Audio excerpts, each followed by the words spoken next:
Press release from Mauna Kea Observatory's observatory technician car denied access to telescopes for critical maintenance. HILO, Hawaii.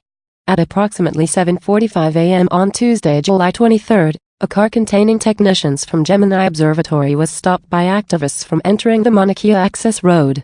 The observatory had been assured access the previous day in conversation with law enforcement and the Office of Maunakea Management.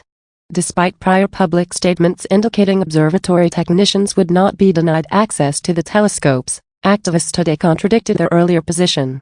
Activists told observatory personnel that without a formal, public letter from the observatories supporting activists' demands of the state, access for critical technical maintenance is no longer supported.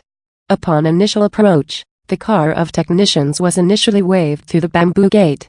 The driver stopped to speak with an official from the Office of Maunakea Management, at which point a kupuna approached the car, stating that access was not to be allowed.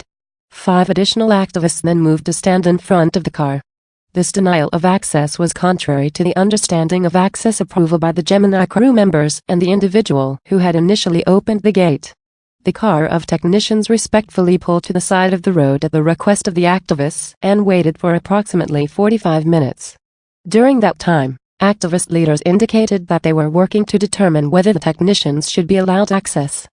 Eventually, the Gemini crew members elected to turn back, given the uncertainty of eventual access.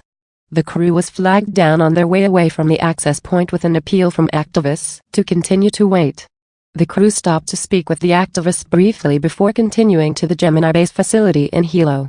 The Mauna Kea observatories continue to support the efforts of state and county law enforcement to restore safe and reliable access to the access road. About the planned technical work at Gemini Observatory today. Gemini Observatory uses gaseous helium in a cooling circuit to maintain stable low temperatures for 2 highly delicate instruments used in astronomical observations. The cooling system has become unstable, which requires specialized technicians to shut down in order to prevent damage to the instruments and the cooling circuit itself. The observatory personnel plan to shut off the compressors, move one instrument at risk to a separate cooling circuit, shut down the second, disconnect specific joints in the cooling system, and perform a standard facility inspection that is usually conducted on a daily basis during normal operations. The planned technical work would have taken approximately 3 hours. The crew would have then come directly back to their HILO base facility.